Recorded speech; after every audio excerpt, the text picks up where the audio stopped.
I see the changes is the colors. Yes. You know, the lights, bright. For me, it's the colors, because before, even guys, you cannot wear, I mean, if you wear red and everybody look at you and say, what is he wearing red? I know. It's a girl's color. I know. I was walking on the street like a couple months ago, and I was noticing near the older part of Beijing on the south side, there were these old, men in their 50s and 60s wearing those green jackets and, those big, thick winter jackets. Army jackets, right? The army jackets. They look like army jackets. And, I saw one that was wearing a blue one. So I was talking to my Beijing, my local friend. I was like, what's up with those jackets? They look so old-fashioned, And she said, oh, you think that's old-fashioned? That navy blue was like red during that time. It was like the hip color to be able to wear navy blue instead of green or black or gray. And also status, and it's also status and all that. And when you mentioned the jacket, it reminded me of my second day in China, Beijing. I was here and I was like, they said, okay, tomorrow you're going to the Great Wall. I looked at them and I said, huh?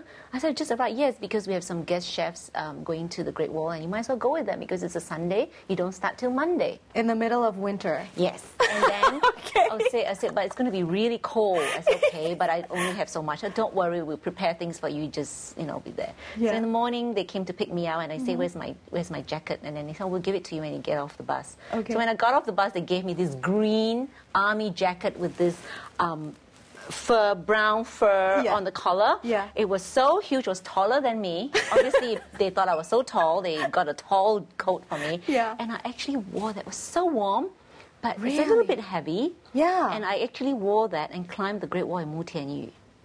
So I thought, how heroic can I be? In a green army jacket, climbing up the Great Wall. Yeah. Mao Zedong would be very proud of me. Yeah. Wait, now when we talk about the Great Wall these days, we talk about, oh my God, I don't want to go and face that crowd because it's just a massive,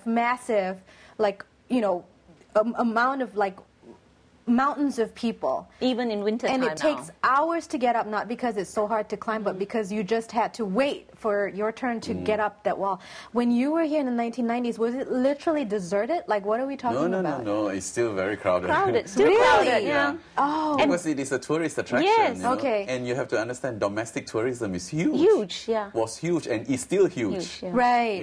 So domestically, people travel. I mean, everybody in China must come to Beijing to see Tiananmen Square for Great Wall. Great Wall. Yeah, the only thing I would say is different now is they have cable cars, so it's more convenient for people now to take the cable.